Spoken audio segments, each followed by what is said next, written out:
Биз бүгүн машалла ошол сыйкырлар же болбосо бул нерсе тема айтылган. Бирок дагы да болсо айтабыз, бул көз ачыктык кылган жана ошондой эле адамдар дубалап, колдон келишинче жашоосун бузганга аракет кылгандар туурасында. Жана кандай түрлөрү болот десе, мага боюнча бир эме кылды. Бул адамдарга сиз психологический болезньдин баарын эсептеп берип койдуңуз. Анда сизде ушундай баарын эсептеп койгон нерсе, айтып аткан нерсеңиздин баардыгы тең медицинада бар, туура. Биз айтып аткан нерсенин баардыгы тең медицинада бар. Дайыма айтабыз, бир адам ооруй турган болсо, анын 1,5 миңге чейин оору бар деп атабыз. Ошонун жартысынан көбү, 90%, так 90%, мейли 70 деп коеюн, эмне бул психикалык оорулар болот. Ал эми ошол сыйкыр, кара дубалардын көпчүлүгү адамдарды психологиялык жактан жабырката турган, унутпашыбыз керек.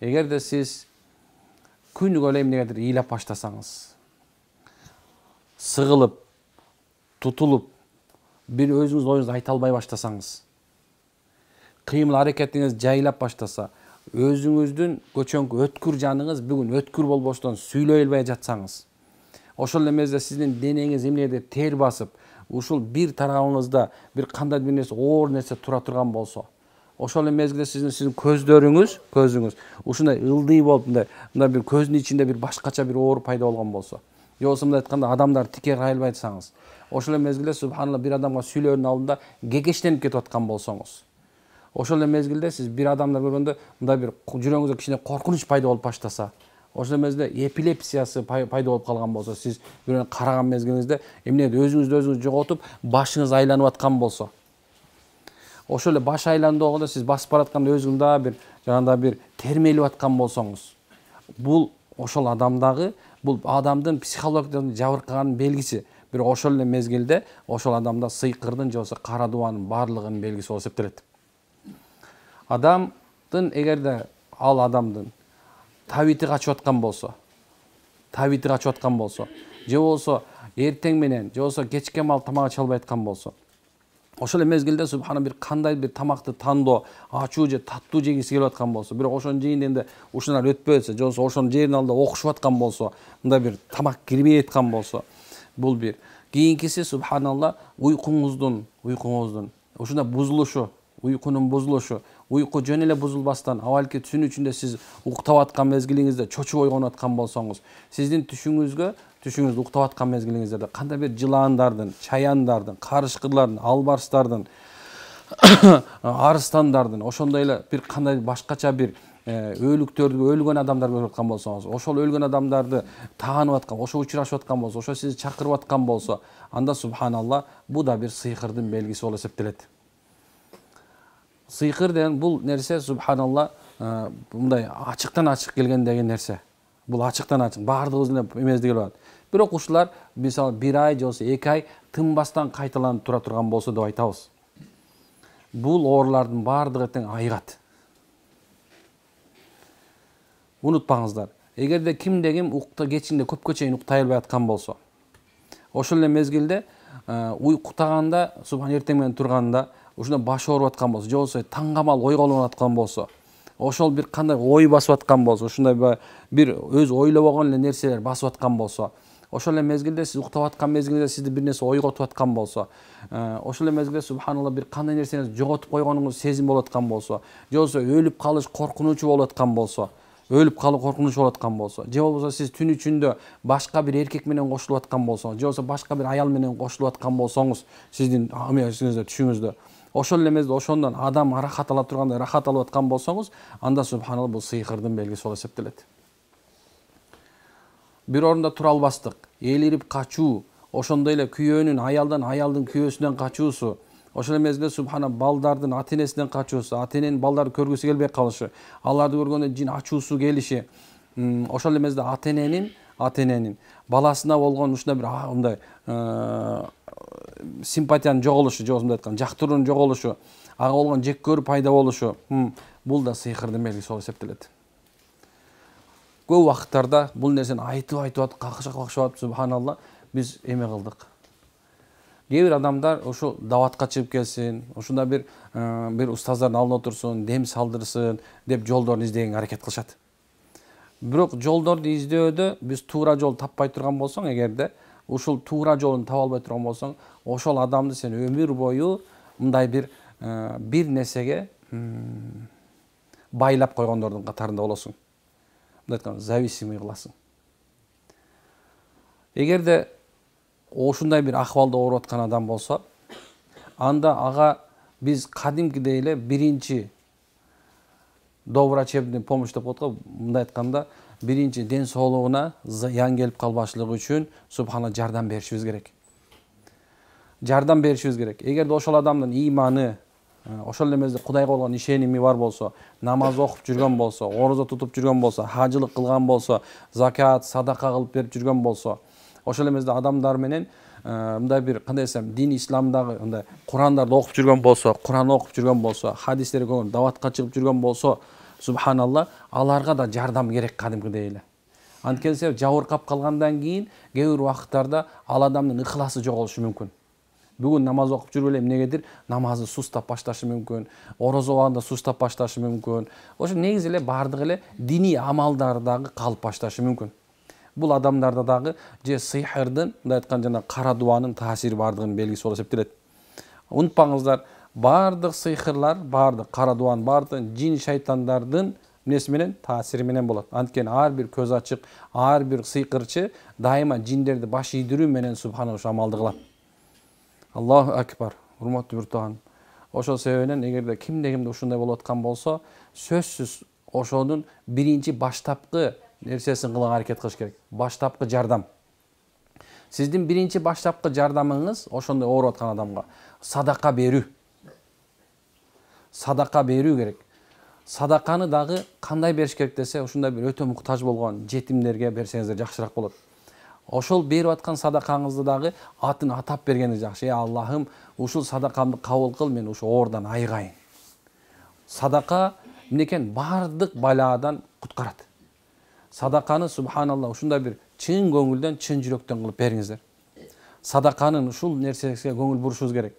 Эгерде сиз биринчи өзүңүзгө жардам бериңиз, ошондой бир тууганыңызга жардам бериңиз келсе, ошол эле сиздин кыжалат болуп аткан тууганыңыз анда садака кылыңыз. Садаканын түрү көп. Мейли адам балки малы менен бериши мүмкүн. Мал десе ага эмне кирет? Акчаң, алтының, болгон мүлк дүнүйөң кирет. Ошол нерседе баарын берип салып эмес, балки субханалла ченеп, өзүңүздүн көңүлүңүздөн, чын көңүлүңүздөн чыгарып бергенге аракет кылыш керек. Садака бергенден баштап ихласман болгонго аракет кылыш керек. Экинчи шарты садака кылгандан кийин көп күнөөлөргө тооба кылыш керек. Күнөөлөргө тооба кылыш керек, урматтуу бир тууган. Балки субханалла бизде тамашалап айта беребиз го, мисалы, керек болсо ажообузга да сөз тийбегенге аракет кылыш керек. Мейли эски болсун, жаңы болсун. Ошонун аркасында ушак кылуу дагы бул күнөө болот. Ошого да тооба кылыш керек. Бирөөнүн этин жеген арам болот. Бир адамдын аркасында ушакта ошон экенин билбестен туруп эле. Ошол адамдын билбестен туруп эле сүйлөө, эмне болот экен, бул күнөө болот шариатта. Чоң күнөө болот. Анткени себеп эмнекен ал адамдын этин жеп, шорпосуна тойгон сыяктуу болот. Алла Таала айтат, силер өз бир тууганыңардын этин жегиңер келеби дейт. Ошондой эле аалымдардын, ошол эле мезгилде субханалла кошунаңдын, досуңдун, башка бирөөлөрдүн дагы этин жебегенге аракет кылыш керек. Толук субханалла тооба кылыш керек ошого. Тооба деген күнөөңдү мойнуңа ал дагы бүгүндөн баштап күнөө кылбаганга аракет кыла бергин. Айып эмес субханалла тооба кылыш. Айып болуп эсептелбейт тооба кылыш. Бул сен менен менин Кудай алдында кечирим сурагандыгыбыз. Тообасыз өткөн өмүр субханалла өмүр бою. Ушундай соо өткөнгө караганда жакшыраак тооба менен өтүү. Тообасыз өтүү бул жаман. Бир адам бар нерсеси болсун, ден соолугу болсун, дүйнө болсун, бирок алан тообасыз өткөрүп турган болсо, эртең Аллахтын алдында ар бир күнөө жооп бере керек болот. Ооруган адам биринчи садака, экинчи тообага аябай көңүл буруш керек. Тооба кыла бериш керек. Алла кечир күнөмдү, Алла кечир, мен сага алсыздык кылдым, сен өкүңдү аткаргандан алсын. Айтышыбыз мүмкүн. Мен кайсы күнөө кылдым канакей? Биздин көз карашыбызда күнөө бул бирөөнү ушактоо, бирөөнү каралоо, мындай жаман сүйүлөө, арам жөө болушу мүмкүн, туурабы? Бирок ошол эле мезгилде Аллах Таала менен болгон мамиледе да күнөө кылгандар көп. Намаз окубагандар бул күнөөкөр болуп эсептелет. Чоң күнөөкөр болуп эсептелет. Шариатта мусулман катарында болсо дагы, бирок ал чоң күнөө болгон күнөөкөр болуп эсептелет. Чоң күнөө кылгычылар катарында болот. Ошол себептен мен күнөөм жок деп айта албайсың. Эмне үчүн сен Кудайдын буйругун, Аллахтын окугун деген өкүмүн аткарбай жүргөн себептен күнөөң бар. Ошол себептен эгерде сенин башыңа ушу оор келип калган болсо, анда эмне кылышың керек экен? Ошо ойлонушуң керек. Мен чын эле эмне күнөө кылдым десе, мындай ойлоп көрсөң, намазсыз экенсиң. Эми үчүнчүсү, ошол намазыңа көңүл бурушуң керек. Диниңе аябай көңүл бур. Анткени пайгамбар саллаллаху алейхи ва саллям намаз бул менин көзүмдүн кареги деген. Намазга аябай көңүл бурсун ооруп аткан. Ошондой сыйкырга, көз тийүүгө, жин кирүүгө ушундай ушул намазына көңүл бурсун. Аял кишилер колдон келишинче намазы менен кошо субханалла жабынганга аракет кылсын. Эмне үчүн дегенде, жабынуу бул аял эркектерге бир эле парыз бар отурган болсо намаз. Аял киши өзгөчө дагы бир парызы бар, бул жабыныш керек. Ошол жабынып жүрүсө, ошол жабынгандан баштап бул калкан болот. Же болбосо ошол жиндерге, сыйкырларга от болуп күйөт. Ошол адам эгерде аял киши жабына турган болсо, иншалла ошол заматта балким 70 балким 90% ошо сыйкыры күйүп кетиши мүмкүн. Ошол замат субханалла Аллахтын жардамы келип баштайт экен. Иншалла таала. Кийинкиси колдон келишинче эртең менен жана кечки зикирлерге аябай көңүл буруңуздар. Эртең мененки кечки зикирлерге канча Куран билсең ошону окуй бергин. Эгер колдон келиши мүмкүнчө аятыл курсиге көңүл буруңуздар. Аятыл курсини күнүнө болбой калганда 300 жолу окуганга аракет кылыңыздар. Диниңде, сиз менен биздин динибизде субханалла пайда өтө көп. Андан зыян таба албайсың. Бир нерсесин зыяндай турган болсоң, өзүң зыян тарттың, болду. Бул жерде баардыгыбыз тең субханалла мусулман болгон себебинен диниңдеги кээ бир нерсени мага жагат, бул жер жакпайт деп айтпа.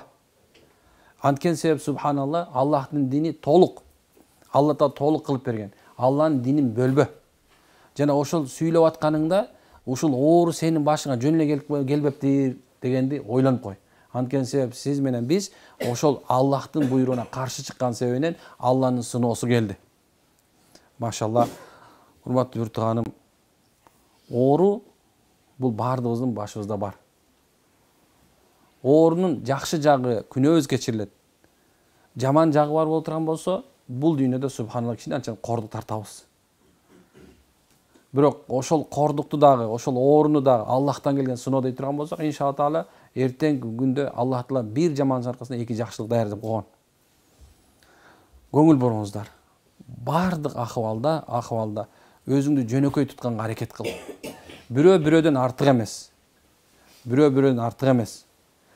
Ошол себебинен колдон келишинче жөнөкөйлүккө көңүл буруңуздар.